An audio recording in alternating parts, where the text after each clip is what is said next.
As a kid, my love for The Little Mermaid was rabid. I would beg my mom to let me watch the Disney movie repeatedly, despite the lack of interest from anyone else in the house. The way Ariel explored the world was always so mesmerizing. The ocean just seemed so interesting. Even as a kid, though, I understood there was an unmistakable sadness to the story, a longing for something more. I found myself empathizing with her emotions, especially early on, though I couldn't articulate them at the time.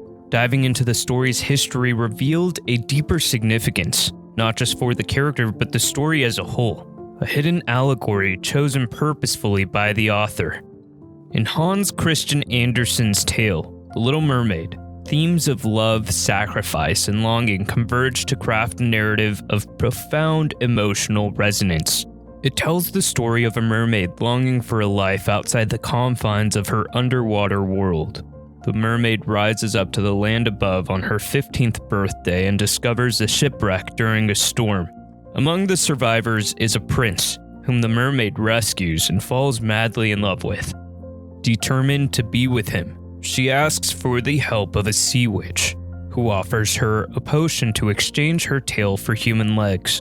This transformation comes at a steep price. The mermaid must give up her voice and endure excruciating pain with each step she takes on land.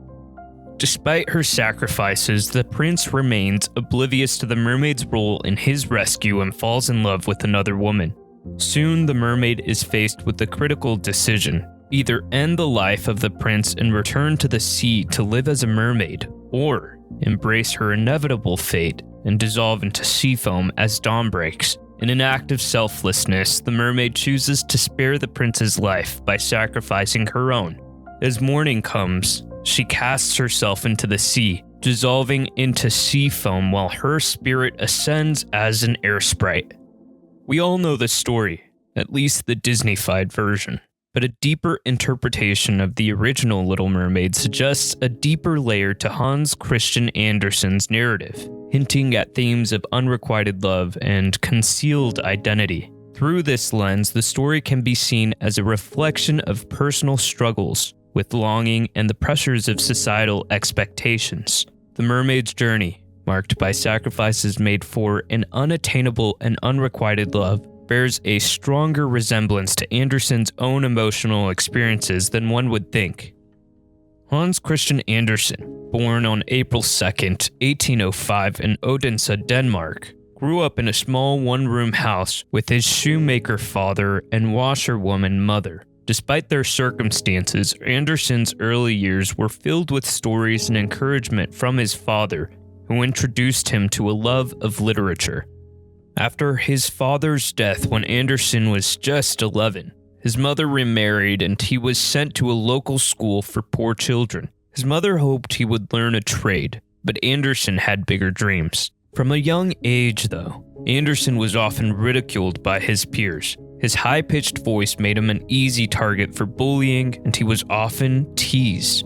Schoolmates and others in his community would mimic his voice and make fun of his effeminate mannerisms. This relentless teasing contributed to a deep sense of isolation and otherness within Andersen that he felt throughout all his life.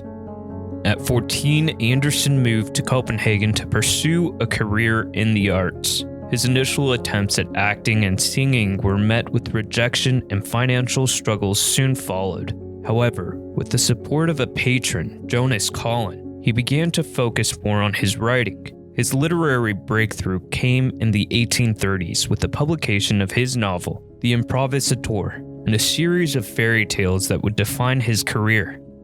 Throughout this time, Andersen formed intense, often emotionally charged relationships with both men and women, but he never married. His correspondence with Edward Collin, the son of his benefactor, revealed a profound affection that many have since interpreted as deeply romantic. Andersen wrote to Collin often. In a letter he once shared, "I languish for you as for a pretty Calabrian wench. My sentiments for you are those of a woman. The femininity of my nature and our friendship must remain a mystery." In 1835, Collin married Henriette Heiberg, devastating Andersen. In one letter dated April 6, 1835, Andersen expresses his anguish. I want to be honest with you. I feel a great need to write to you so that I can talk openly about my feelings. I have been in such turmoil since I heard about your engagement. I cannot bear the thought of losing you to someone else. My heart aches with longing for you, and I fear that I will never find peace. The Little Mermaid was published in 1837, just 2 years after Colin's marriage. The proximity to Colin's wedding more than suggests a possible connection between Andersen's personal anguish and the themes explored in the story. The societal context of 19th century Europe was rigid and unforgiving regarding gender and sexuality. Norms of masculinity were strictly enforced, and any deviation could lead to social ostracism. Men were expected to be stoic and assertive, while Andersen's sensitive artistic nature and emotional expressiveness were seen as signs of weakness. Being gay was not openly discussed and was largely condemned. In Denmark and much of Europe, homosexual acts were illegal, subject to severe penalties, including imprisonment. This legal and social environment fostered fear and secrecy among those who did not conform to heterosexual norms.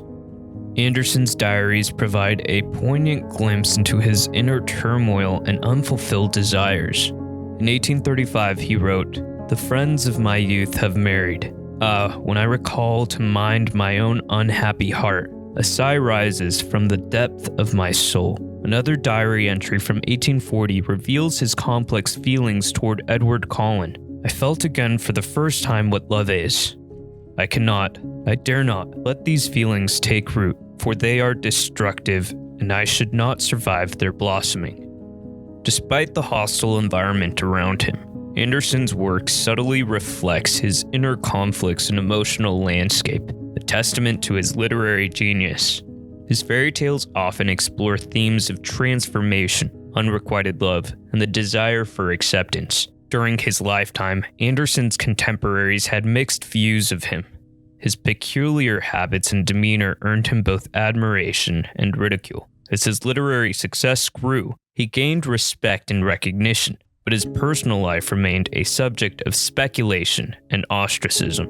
Andersen's emotional intensity and the themes of unrequited love and sacrifice in his stories suggest a complex personal history that aligns with modern understandings of queer experiences.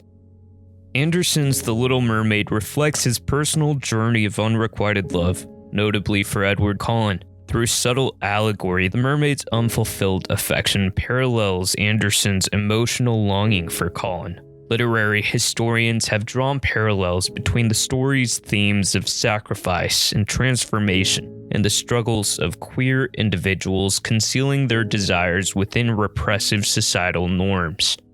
Central to the story is the mermaid's loss of voice, emblematic of the enforced silence on queer identity pervasive in Andersen's time.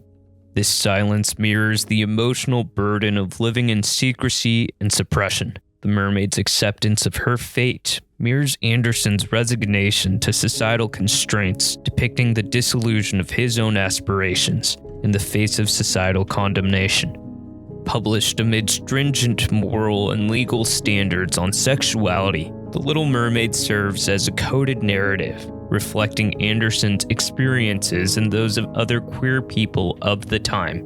Its enduring significance lies in capturing universal themes of love, sacrifice, and acceptance, offering a timeless exploration of identity in a repressive society. Exploring his life more deeply enhances the emotional and intellectual depth of the stories, offering a fuller understanding of the tormented man and the meaning behind the stories that have comforted countless of us to sleep when we were kids.